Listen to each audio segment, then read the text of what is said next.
Good morning, and really delighted to welcome everyone to the second plenary aortic issue. I'm Andy Schanzer. I'm from Massachusetts in the United States, and I'll be joined by Dr. Zetterval, who's from the University of Washington. It's great to have an excellent session of speakers today, so we'll go ahead and get right started. Our first speaker will be Danielle Bransen. She'll be coming to join us from Germany and talk about percutaneous axillary access. Welcome. Thank you for the introduction. Thank you for the invitation. It's a great pleasure and honor to be here. I would like to show you how the percutaneous axillary artery can improve the results of our treatment of thoracoabdominal aortic aneurysms. These are my disclosures. Basically, the axillary artery access is required during the endovascular repair of thoracoabdominal aortic aneurysm to deliver the bridging stents. Why do we have to use an axillary artery? Because it accommodates sheath sizes up to 18 French. We have a shortened working distance to the visceral vessels. We can do this access as a surgical cut down. Everybody is used to this technique. But we can also use an axillary conduit construction, which is more difficult, more cumbersome. Or we can use the percutaneous puncture. As you can see here, the patient after the end of the procedure has only a small incisions. How do we use this technique? You can see here, very important when you prep your patient to have the axillary artery well exposed so that you can perform an ultrasound-guided puncture of the axillary artery. The question is where to perform the puncture. As you know from the anatomy, the axillary artery has 3 segments. The first segment, it's above the pectoralis minor muscle. The second segment is just behind the pectoralis minor muscle, and there it's very important when you perform the ultrasound to look at the presence of the brachial plexus, brachial nerves, and the third segment is just under the lateral side of the pectoralis minor, and there it's where the artery has the relationship with the nerve that allows you for the ultrasound guided puncture, and this is where personally I recommend the puncture. After you perform the puncture, you can also perform an angiography to see where your puncture site is located to the branches of the axillary artery, as you can see here in this demonstration. So, my opinion, don't perform the puncture on the second segment. Try to use the first segment or the third segment of the axillary artery. After you perform the ultrasound-guided puncture of the axillary artery, you can use your ProGlides ProStyle system that you already know, and you deploy them in a similar fashion as you perform the puncture of the common femoral artery.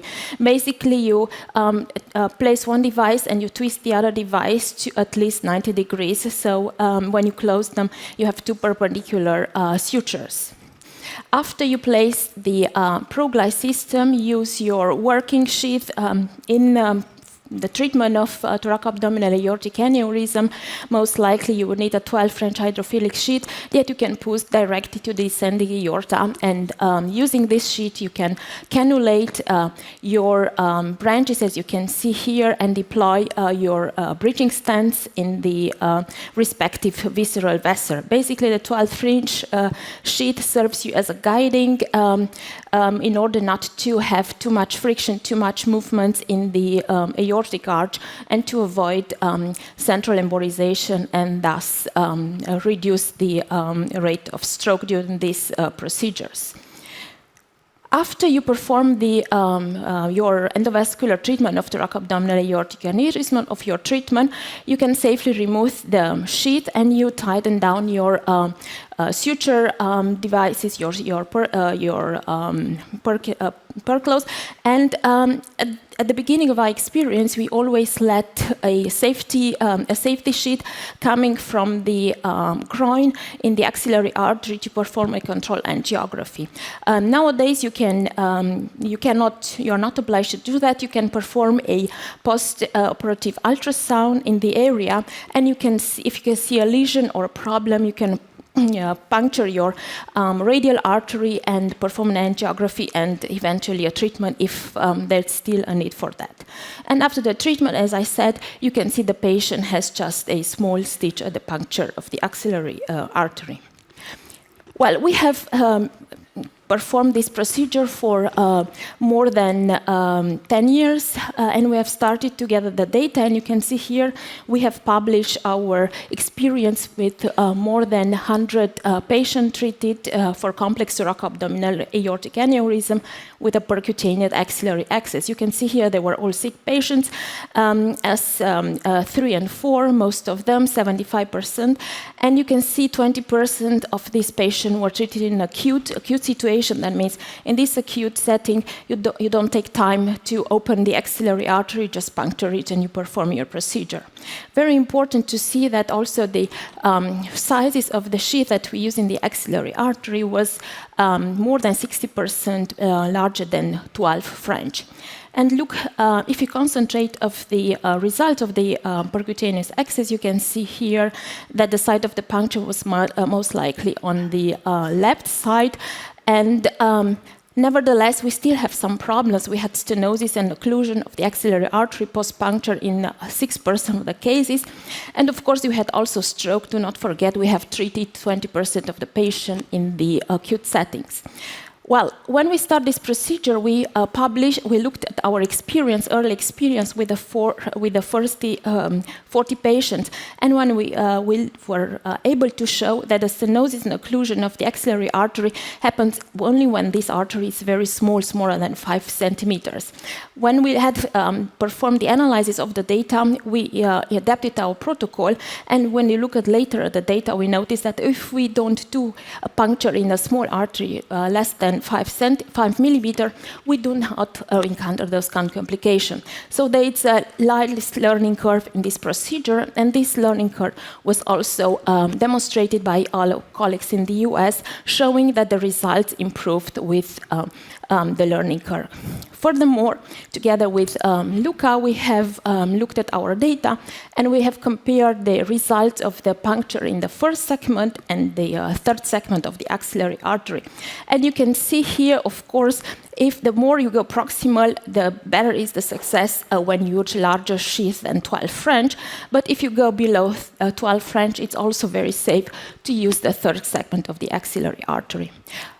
Furthermore, we also look at the comparison between the open procedure and the percutaneous access, and we have seen that both procedures are safely, and the percutaneous axillary artery delivers similar results with the open procedure. So I can conclude that the percutaneous axillary artery provides a safe and effective technique for delivering the large sheath during complex treatment of thoracoabdominal aortic aneurysm with a primary closure success in more than 90% of the patients. Of course, the complication that we have can be repaired using endovascular techniques. And if you have more experience, the chance that you had lesser complication is higher. And in my opinion, it's a safe alternative to the open repair. Thank you. Great talk. Thank you very much. And if anyone has questions, please raise your hands and I'll bring the microphone over. A couple of technical questions. First of all, it sounds like you're almost over 90% from the left side as opposed to the right. We're actually the opposite. We find the ergonomics are much easier from the right. Why do you prefer the left? Is it this perceived stroke risk? That's exactly what why we're looking at of not going through the entire arch when placing the sheath on the descending aorta. Nevertheless, then sometimes you need to use the right side. Basically, if you are used to stay on the left of the patient and you put your entire setting on the left side of the patient, you have the expressly X-ray protection. In my opinion, it's also safe from this point of view. And if you are used to be ambidextrous, both hands, for me, it's technically feasible. Just interested from the audience, if you could raise your hands. When using axillary access, how many go preferentially from the left? And how many go preferentially from the right? So it seems like a pretty even split. Any questions? I'll have a question while people are coming up or raising their hands. Can you talk a little bit about your technique? Do you use axillary artery for access for all of your thoracoabdominals, or do you also use femoral access for some cases, and how do you make that decision? So basically, we have we have started this procedure 10 years ago, and of course now with introduction of the steerable sheath, we also have the trend to use more and more percutaneous transfemoral access for placing the bridging stents. Nevertheless, this technique, we use it not only for the thoracoabdominal treatment, but we use also for the iliac stenting, for the treatment of visceral vessels. So basically, we almost gave up the normal brachial access, so we go axillary access, because it's a shorter distance, you have more maneuverability, more pushability. So now the trend goes, of course, transfemoral, but if you have very knicked aorta, when we need a through-and-through wire to establish your thoracoabdominal graft high in the aorta, then we use percutaneous axillary artery. Daniela, great talk. Thank you so much. We have Luca and you both in the room. You have really focused on that approach and published so nice data. I'm still confused whether to use the first or the third segment. The first one gives us a very short distance to the curve of the subclavian. The third one exposes us to nerve injuries. Or how do you make the choice? Is it because of the French size? If it's anything larger than 12, you would go the first, and smaller the third. Can you clarify that? Thanks. So basically that's the idea, but also in the third segment, if you perform you have to identify your nerve with the ultrasound, and you have to choose your puncture site, of course, lateral to the nerve. I prefer the third segment because you have the bone behind the humerus, and you can also perform the pressure. In the first segment, you don't have the bone. Also in the first segment, my suggestion is you have a secure wire from radial or from transfemoral in order to solve the bleeding in case you can have that. Also, the stability of the sheath in the first segment, it's not so good because of the short distance. So, of course, with the transaxillary TAAA and for impella procedures, we need larger French sheath size, so we go in the first segment. So really quickly, because we're running out of time, but you sort of glossed over the exit. That is when you're taking it out, if you protect your puncture, if you have a wire up, a balloon up from the radial, from the groin. Tell us about how you manage removing your sheath at the very end and putting down your perclosed knots. So basically, now you have to be very careful that you don't leave a guide wire the puncture place, because at the early experience we cut the guide wire in our suture. So you just have a sheath in before the closure, and you perform an angio, and you have to be very careful not to have anything in your suture. But lately, after the learning curve, I might say I'm not using anymore this secure sheath, because it's very safe. And if there's a problem, you just puncture distally, radial, or brachial. So it's very important to prepare the patient that you can react in emergencies. Then emergency in the complication, but there again with the learning curve, they are less and less and less. Yeah, I would just say early in the learning curve, I do think it's important to have a sheath up. It can really get you out of trouble quickly. All right. Thank you very much. Thank you. Next, we'd like to welcome Kake Young, who's here from Amsterdam. She's going to be talking about, can we assess spinal cord ischemia risk with artificial intelligence? Thank you, Sarah, for the introduction. Thank you, Stefan and Eric, for inviting me. So these are the disclosures of my talk. Spinal cord ischemia is one of the feared complications of the complex EVAR. And there are several studies and risk analysis that mainly focus on the clinical patient data to predict spinal cord ischemia. So today our group actually used the prediction of spinal cord ischemia after complex EVAR using AI, artificial intelligence, focusing on the preoperative imaging.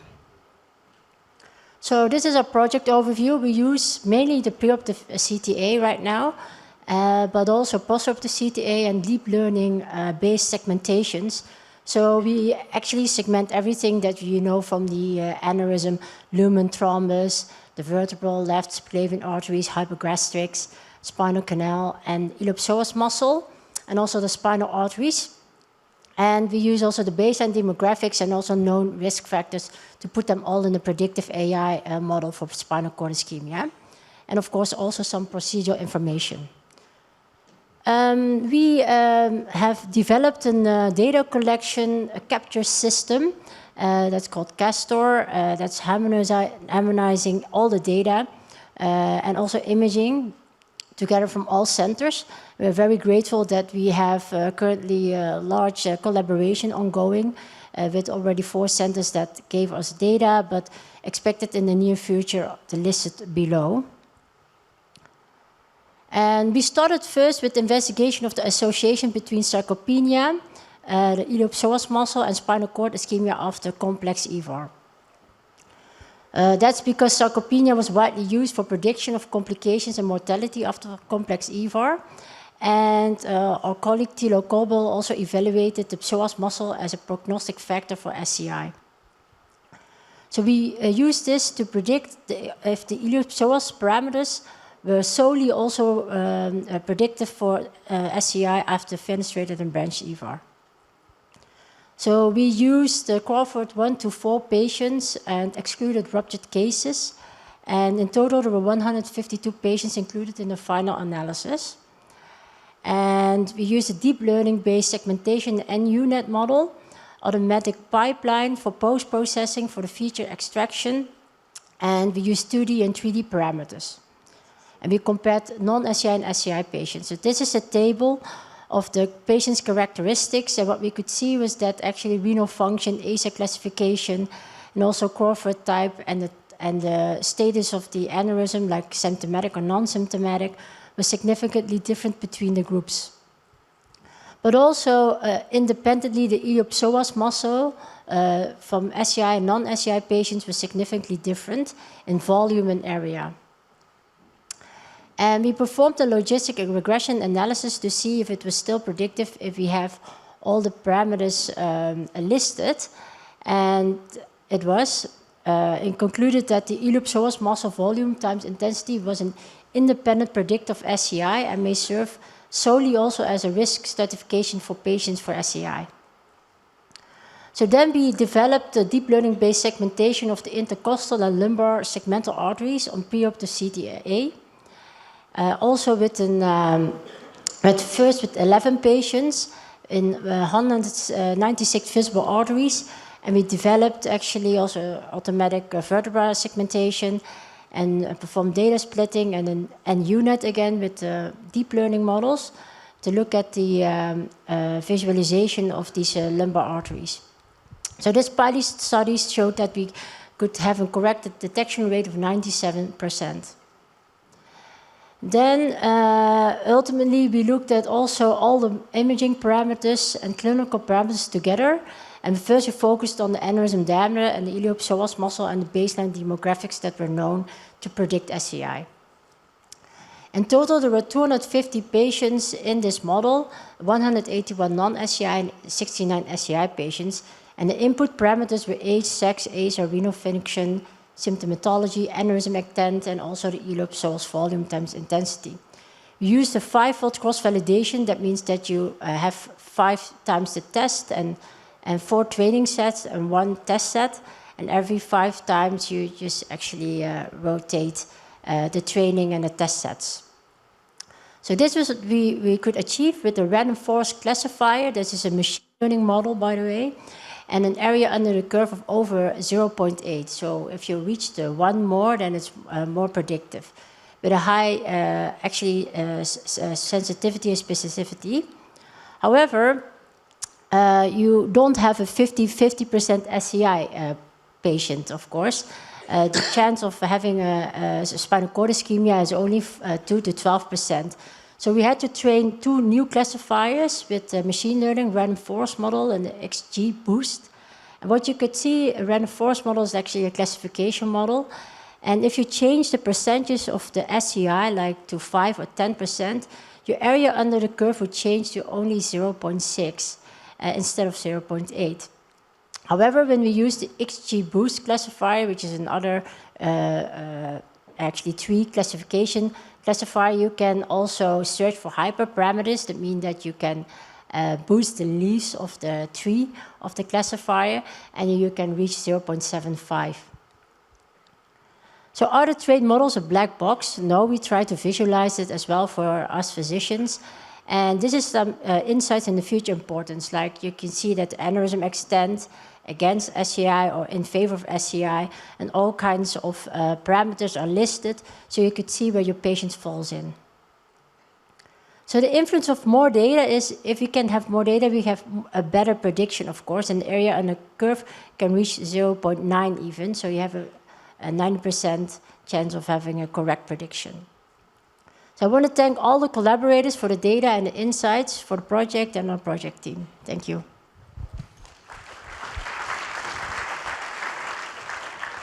Kaki, that was a wonderful talk. I wonder if you can talk a little bit about how you see this playing into clinical practice. Are you using this prediction model to change your either intra-op monitoring or blood pressure parameters or post-operative care or lumbar drain placement? Yeah, so that's a very good question. So yeah, indeed, so that you can, when you think of, okay, this patient will have a high chance, then you can either, stage a procedure. The staging is not yet in the model. We are going to put that in the model once we have more data, because if you also put staging now in the data, then the data would then split it up again in subsets. So we need a little bit more data to have these kinds of advices. And also, if you think of a very high chance of problems, you would reconsider. Like you have a 20% of spinal cord ischemia, then you would reconsider, like, okay, talk with the patients, are we really going to take that risk? Yeah. That was super impressive, and I think it's really, in many ways, kind of a window into what the future is going to look like. So congratulations. One question I have for you is sort of this idea of automated measurements of CTs, because I think often we talk about that, but then when you look sort of behind the curtain, people are inputting data like vertebral patency, hypogastric patency. When you say it's automated CTA measurements for all of those parameters, are you actually literally putting the CT in and then the AI will be able to detect all of that, or are you inputting data for the model? No, we don't put data for the input for the model, so it's totally automatic. So what we have developed is a scale equivalent, it's like a dot thing that just track your whole arterial tree system. It's published, you can find it online, and it just tracks your whole aorta and all the branches. Yeah. And how much time would you say is required on sort of the physician, radiographer input to do that? Less than 1 second. Okay, so so relatively immediate. One other question that I wanted to ask you, I think you showed really interestingly how the ROC curve keeps getting better and better as you put more data in it. So do you see this as something that will just iteratively improve as more and more data keeps getting fed in real time? Yes, we think so. And of course, we do now 5-fold cross-validations. That means we validate also on our training sets every time we blind the training set. And an external validation would be great. And we hope to work with Daniela Branzan as well with the segmental coiling of the segmental arteries. So to see if we can also predict more on the collateral network once we visualize it better. So these are things that we are still working on, yeah. I don't know if anyone else has any questions, please raise your hand while we're waiting. For those of us who are just kind of learning to understand AI modeling and how it differs from traditional statistical analysis, can you tell us a little bit about how you choose the patients to be input? Because obviously your spinal cord ischemia rate is much lower than the number of patients in here. So I think I saw around 40% had spinal cord ischemia, but the rate is much lower. So how do you choose which patients get entered in for analysis? So we put everyone in, and like I showed you at the end, we use then another XGBoost or random forest classifier to then change the prevalence of the SCI, so the model knows that the prevalence is different. Yeah. So first you train a model with 50-50 or how many SCI patients you have, and then you tell the model with another model that the prevalence is actually different. Yeah. Wonderful. Questions for Kaki? Maybe one last question then. As you sort of look forward, we're seeing lots of different investigators, lots of different industry partners look at these AI solutions. What do you see as the time horizon to this actually being part of clinical practice? So in Europe, it's different than the US, I think, because we have the AI Act. And there are a few things are going to be forbidden from February, following the AI Act, the ethical legal law. And that are things that can mislead, actually, the decision-making of us. So if you cannot show how the segmentation was actually developed, and there is no human oversight, you cannot use it. So there will be a very strict law. You need external validation. And also, I have another project, the Vasculate project. Every parameter that that you're putting in like this needs to be referred, and needs to have a human oversight that you really have the correct data. Also, you need to also use other AI models like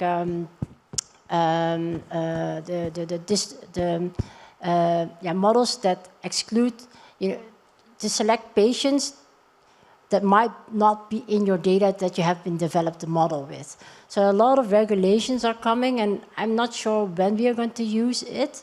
But first you use it in research, then you have less, of course, problems. But then really marked, CE marked, is going to be different.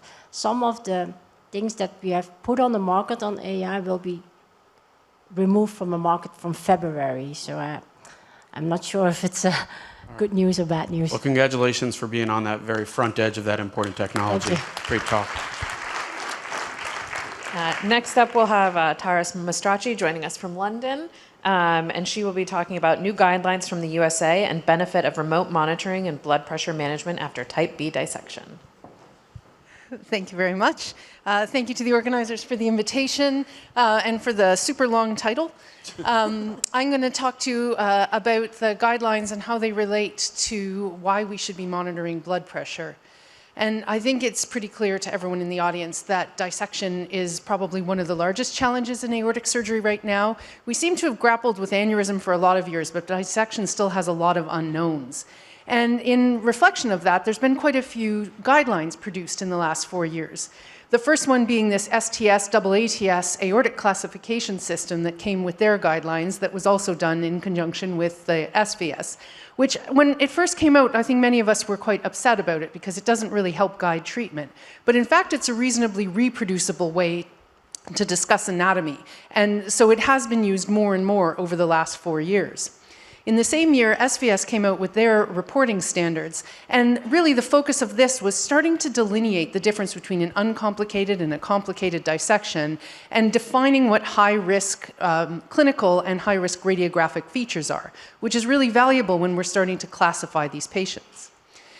This year, the EACTS and the STS have put out guidelines about the aortic organ as a whole, but include in that a lot of the acute dissections, and have finally kind of given some credence to the concept of a non-A, non-B dissection, really endorsing the use of frozen elephant trunk.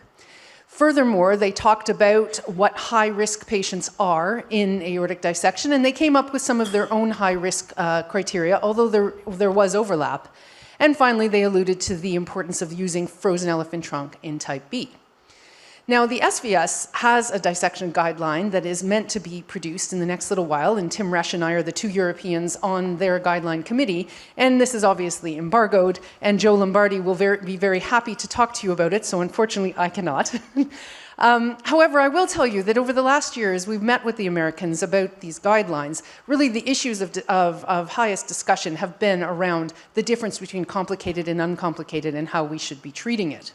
And this stands to reason because if you look at the cohort of patients that are presenting and therefore going on to surveillance, how we divide this group of complicated and uncomplicated makes a big difference in ultimately their outcome and what their surveillance will need to be. Now, unfortunately, the SVS guidelines are going to come out before the results of 3 really important trials of uncomplicated dissection. And if you're anything like me, you're on the edge of your seat waiting for the results of these trials, which will hopefully tell us whether or not we should place a TEVAR in the setting of an uncomplicated dissection. But the question I think we don't spend enough time talking about, and maybe it's because it's not very sexy, is how optimal is our optimal medical therapy in the uncomplicated dissection group? Because it does make a difference in outcome. So the first thing we really have to question is whether or not people are compliant with their medications. And it depends heavily on what population you look at. This is a survey from India looking at a group of patients, and they found about 64% of people were taking their medications after 7 years. This is a group from England that used the same questionnaire to ask people if they were compliant over a 3-month period. Only 43% of English people take their medication. And this is an American paper that has a lot of patients in it, but it uses a surrogate indicator of filling your prescription as compliance, which we know is not always true. And they think that the adherence is about 82%. But the bottom line is, I think we can't assume that everybody is taking their medications. And is this important? Well, in fact, it is. If you look at the rate of death and the outcomes associated with blood pressure control, there's actually been shown to be statistically significant differences in whether or not people do well after their dissection if their blood pressure is controlled. In fact, even if we place a TEVAR, the risk of having an aortic-related adverse event is higher if you keep your blood pressure above 130 millimeters of mercury. And how many patients in your practice are always keeping their blood pressure below 130? I'd argue probably not that many.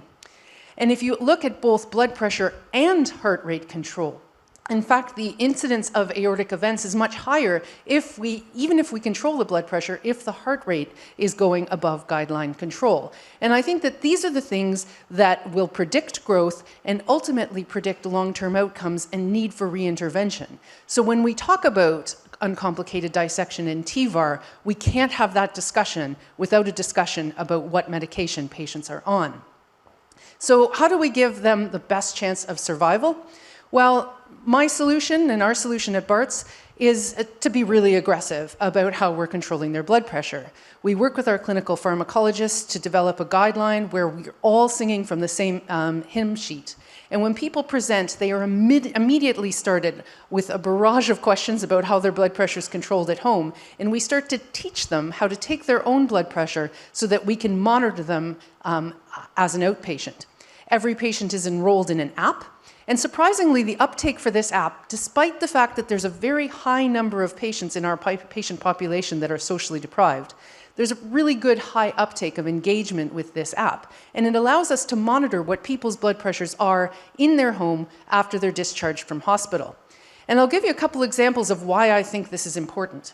This was a 52-year-old man who presented a couple years ago with an aortic dissection and high blood pressure. And you can see over the course of 1 year, with both blood pressure and heart rate control, the dissection essentially went away completely. And just to make it a little bit more obvious, I think that if we had this kind of a result with a device, we'd be pretty impressed. So it makes the argument that we should be looking at people's biometrics.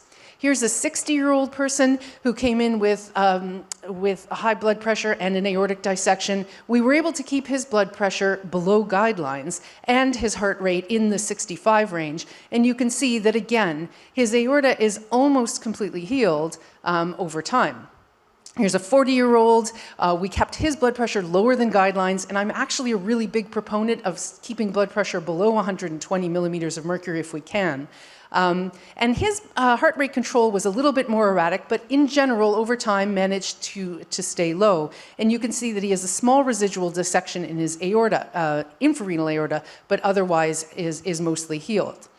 And finally, here's a 76-year-old man, and you can see a stark change in his heart rate on the top graph and a really good control of blood pressure in the lower graph. He started with aorta greater than 4 centimeters, so I placed a TEVAR at his admission, and the aorta has completely remodeled around the TEVAR. It doesn't work for everyone, though. This 48-year-old woman came in with Marfan's. She was extremely compliant with her medication. Blood pressure and heart rate were well controlled, and she still continued to grow. So I think that there's definitely patients in whom this is not a panacea. And similarly, this man who'd had a very good blood pressure control, but crazy heart rate, went on to continue to grow despite the placement of an AMDS stent and a really close follow-up. I think the modern treatment of aortic dissection requires a discussion of devices, there's no question. And as vascular surgeons, we're obviously going to be compelled to place devices. But we can't use TEVAR as the only strategy in treating this disease. I think it's incredibly important to make sure that we're monitoring blood pressure and heart rate as an outpatient in all of our patients. Thank you.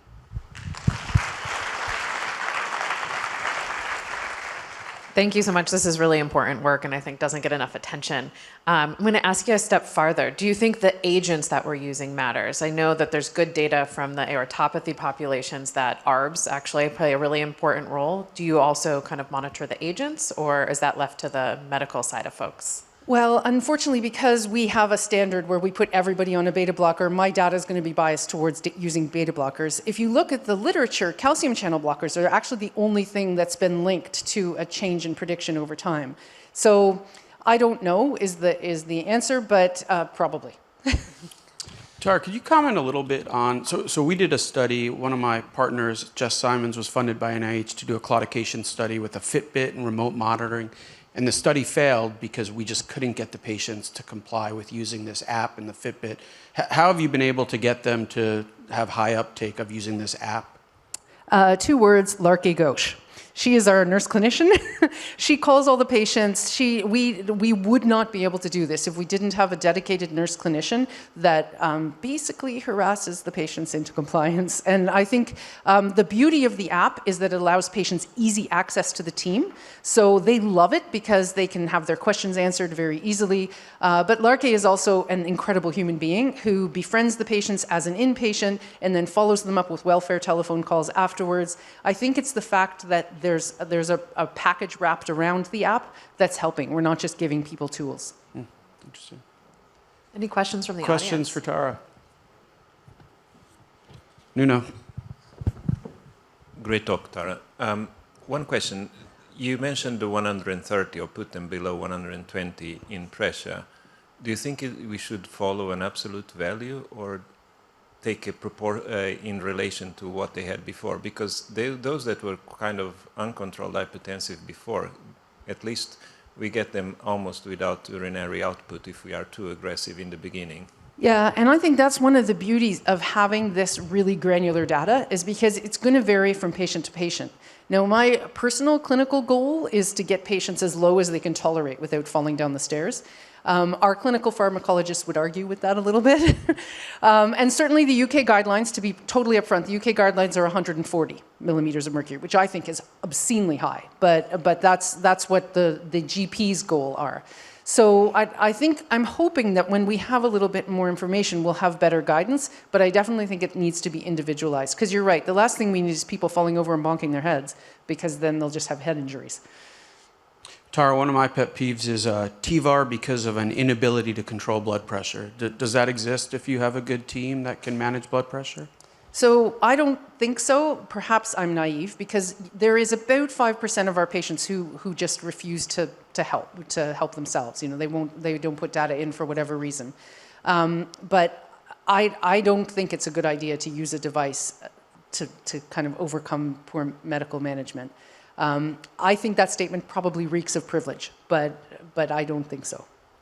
And I guess one last question. What's the next step with this? Are you branching out? Is it extending to other hospitals or systems to kind of extend the app and the impact of it? So it's one of the key performance indicators in the UK aneurysm or dissection toolkit. So in theory, everyone in the United Kingdom should be working on blood pressure at home. It's like one of the big thrusts of the government. I think it'll be interesting to see how different systems implement it. And even in our London-wide region, we're all using different apps. So it would be lovely to see that this is pragmatic and that as long as you have something that you're following patients with that works, it'll be good. Thank you very so much, Tara. Super important work. We'll continue along the lines of dissection, and we'll have Massimo Vizzosi next talk us about open and chronic dissection management, open or endovascular. Thank you, Tara. Cheers.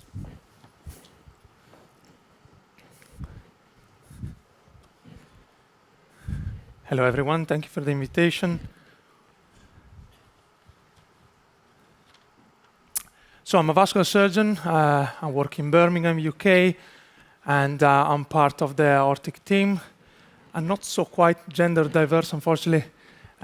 Combination of vascular surgeons, cardiothoracic surgeons, cardiology, with interest in aortic disease. We provide service for the West Midland region with 6 million population. But if you look at the urgent or emergency complex aortic service, you actually can see from the picture that we get referral from all over UK. And we are a high volume center. We have so far implanted 1,300 fenestrated and branched devices. In our EVAR surveillance database, we have 2,500 patients. So today I'm going to talk to you about our experience in managing chronic type B aortic dissections, either presenting electively or acutely to our service. So Tara was saying earlier as well, so the management of chronic dissection is challenging. And the role of open and endovascular surgery is still disputed. And there are no RCTs. Most of the evidence comes from single centers, and often they are prefer either open or endovascular, so they are strong in endo or open, but rarely in both the technology.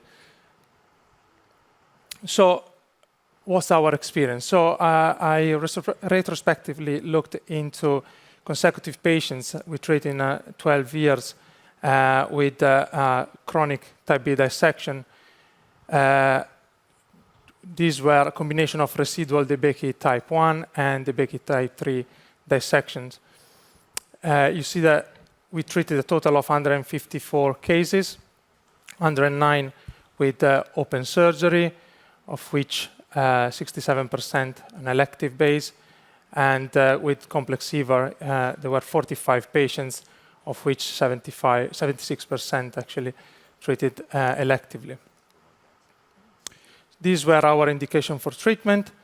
As you can see, for the non-syndromic chronic dissection, our threshold for intervention was reasonably high at 6 centimeters or above. These are the index procedure in the open surgical group. So a combination of different operation with the majority of patients treated with TAAA and FET, or an extent 2 to 3 open repair, or the distal thoracic aortic repair. And in the complex EVAR group, the majority received fenestrated EVAR, either with custom-made or physician-modified grafts. So, sorry for the busy slide, but essentially this is the characteristic of the patient to say that in the endovascular group, the patients were significantly older, with a median age gap of almost 2 decades. And also, the burden of comorbidities was definitely greater. And please remind this when we'll discuss the midterm outcome later. In terms of the complication, we saw that in the open surgical group, there was a higher incidence of respiratory failure and renal replacement therapy following intervention. And as was expected, a significantly longer ICU stay and overall hospital stay. In the two groups, there were no difference in the incidence of spinal cord ischemia and stroke. In the entire cohort, the 30-day mortality was 8.4%. Almost all the events happened in the open surgical group, with only one EVAR died, and it was one of the emergency cases. Reasonable estimated survival rate at 5 years of 75%, again, in the whole cohort. And this was not associated with the DeBakey extent of the chronic dissection. But we saw that following initial higher mortality in the open surgical group, the one that survives, then at 5 years, they have a better survival estimate at 5 years. And this is the case both in the elective and in the emergency groups. And also the patient with heritable aortic disease have a better midterm survival. In terms of reintervention, incidence was 35%. This suggests that in this group of patients is very important surveillance and monitoring, but also reflects the progressive nature of the disease and also the importance of staging the repair when we treat these complex patients to improve the outcomes. So in conclusion, I think that a multidisciplinary approach that can offer both open and endovascular technologies is the key to provide a comprehensive care for this group of complex patients. And I think the fact that open repair has got better midterm survival results, I think reflects the fact that these patients are younger and fitter, and this can open up discussion regarding patient selection. Thank you very much. Thanks very much. Thanks for sharing that large experience. I guess one immediate question I have is, how do you currently make a decision? So today a patient gets evaluated in Birmingham. How do you make the decision of open versus complex? Yeah.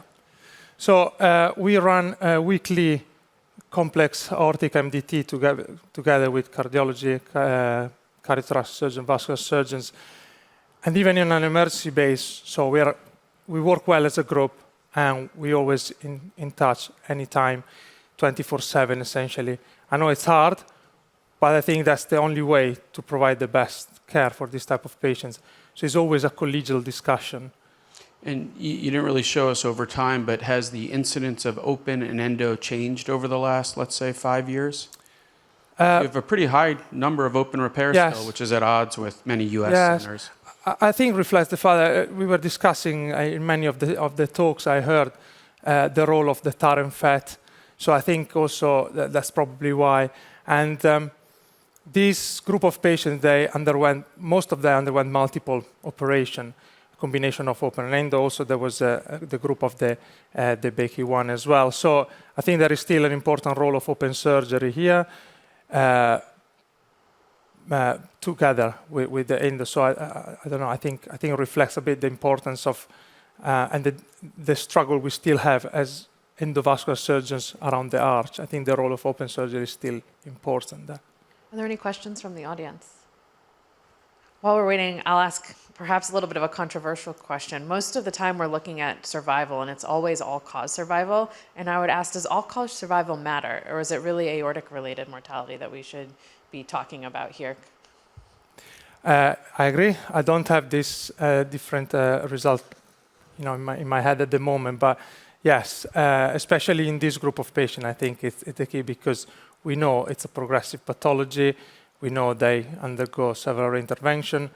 There is a fairly large group of also patients with heritable disorders. So yeah, probably we should focus more on aortic-related mortality when we discuss this. I agree. And along that vein, kind of thinking about the patients with aortopathies, the open patients, and also we're assuming they're also the fitter, healthier patients, all overall doing better. Do you think one of those factors is more of a driver than the other in terms of those groups having superior all-cause survival?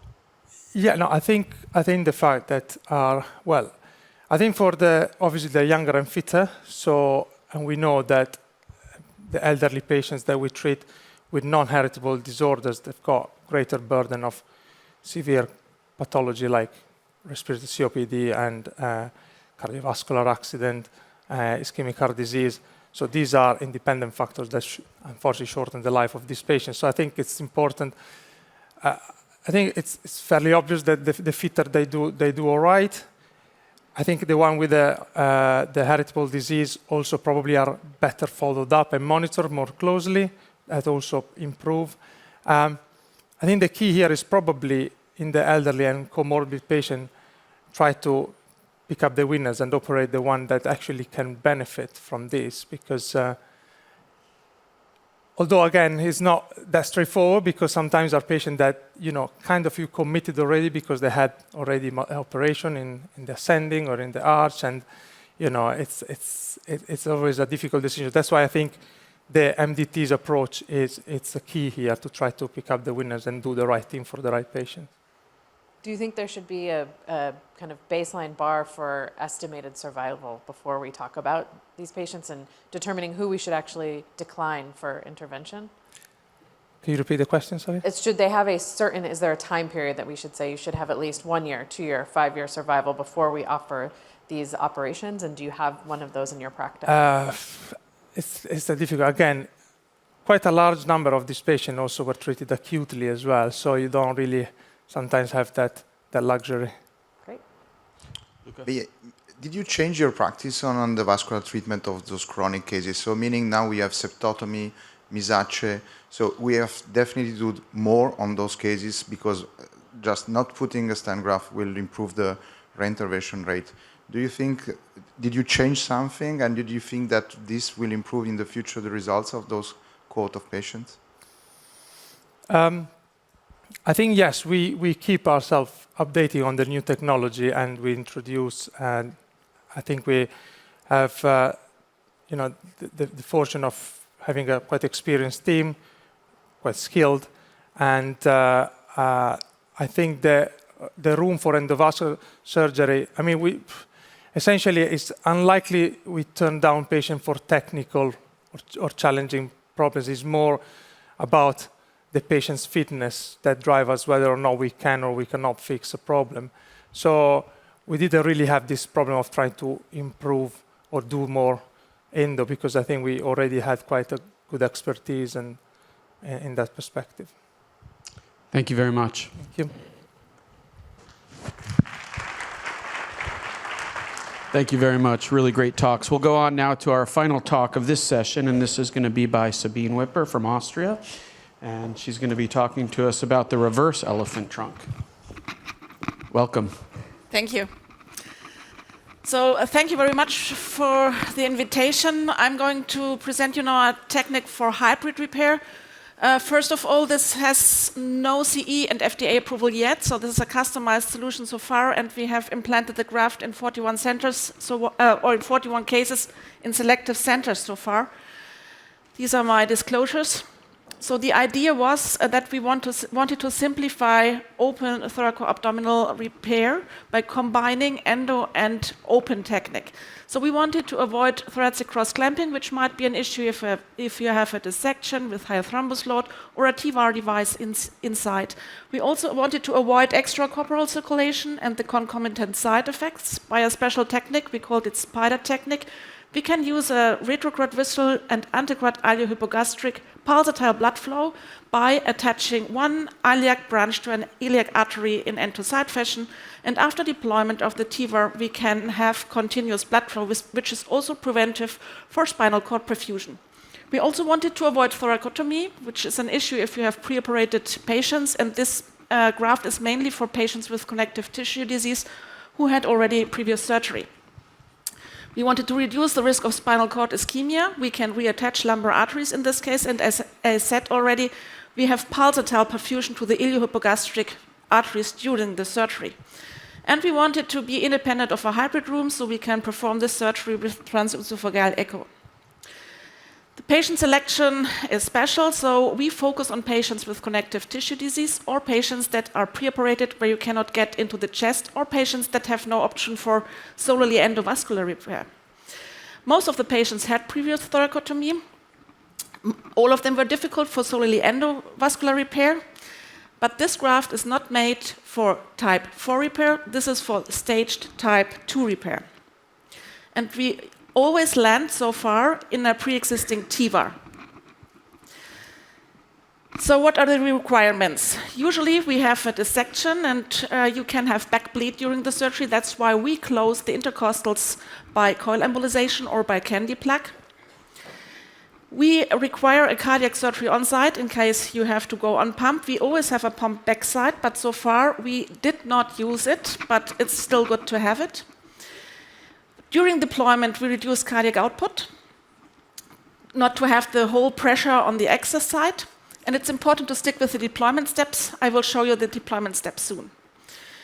The graft can be introduced, as I said, via transesophageal echo, but you can also do it with X-ray because the graft is equipped with radiopaque markers.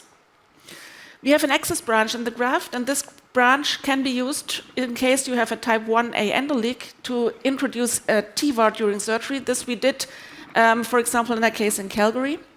But you can also use this branch for reattachment of lumbar arteries. We monitor the contralateral femoral artery during the surgery to be sure that we have safe retrocordsvisceral perfusion, because it can happen that you compress the perfusion branch during surgery. This is the second case we did in Hamburg 3 years ago. So we do midline laparotomy and visceral right rotation.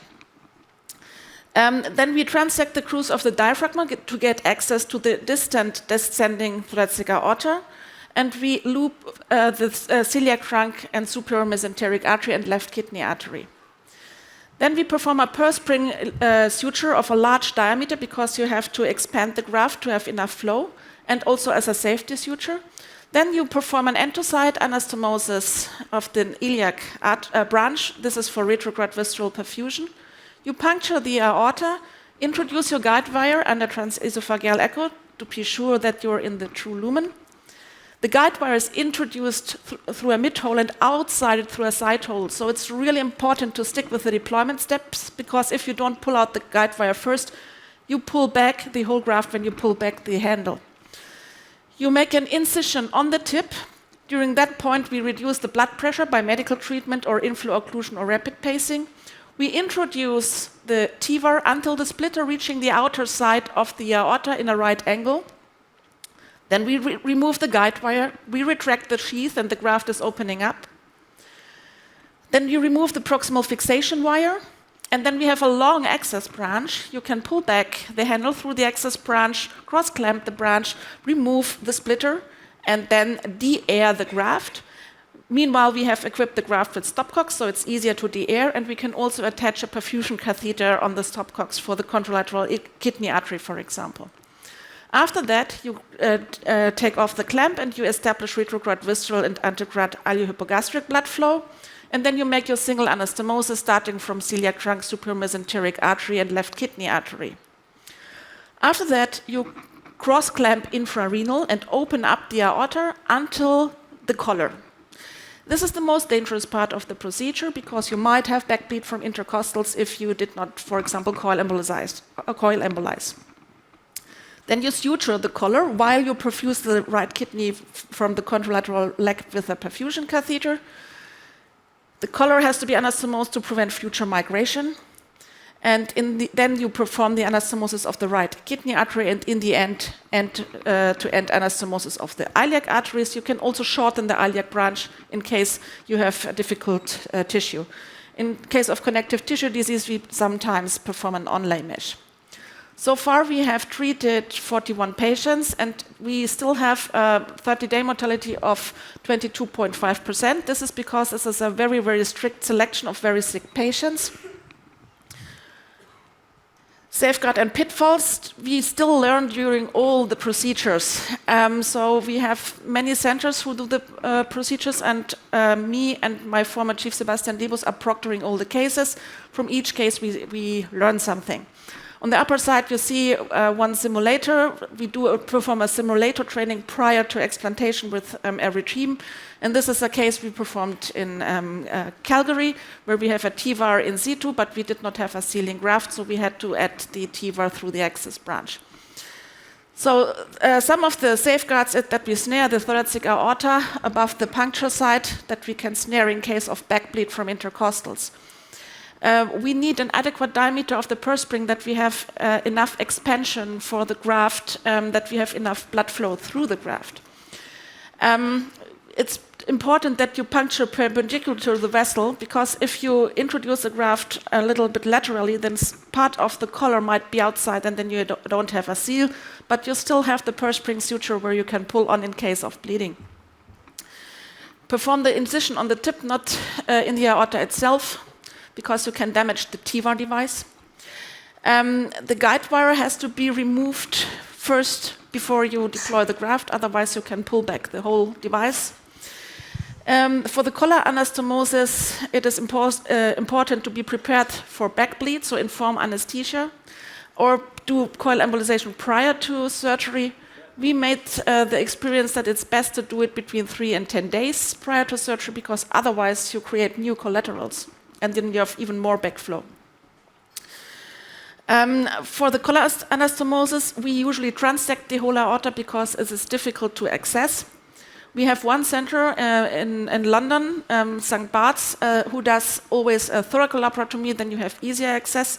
And it's maybe also recommendable if you start with this new procedure to skip with your old technique before you do everything new.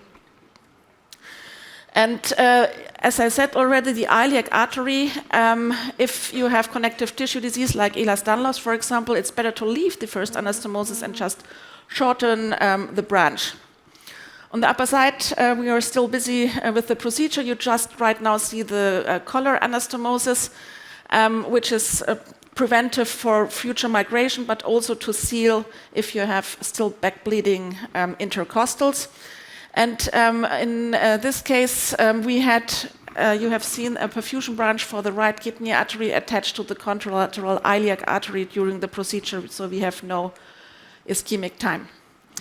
These are some of the centers where we implanted so far. We will start in US now next year and also in Australia, and I hope some of you will also be interested. Thank you very much. Thank you. Really innovative technique. I think we are coming to the end of the session, so just one quick question, if we could, and that is, has this now become your procedure of choice for open type 3, type 2 thoracic repair? Or in what situations do you still go to a more traditional left heart bypass assisted technique? So we do still both. Actually, we do it for connective tissue disease, where we started with frozen elephant trunk, elongate with a TAAA, and come from downwards. But we still have also patient for standard open repair, but we don't do it for conventional type 4, because we seal then too many intercostals. So this is not for type 4. But if we have a TAAA landing zone, I use it. If not, then I also do conventional type 4 or type 3 open. Sarah, quick question before we close? Or okay. All right. Well, thank you very much. Thanks to the speakers. Really excellent talks and a great session. Thank you.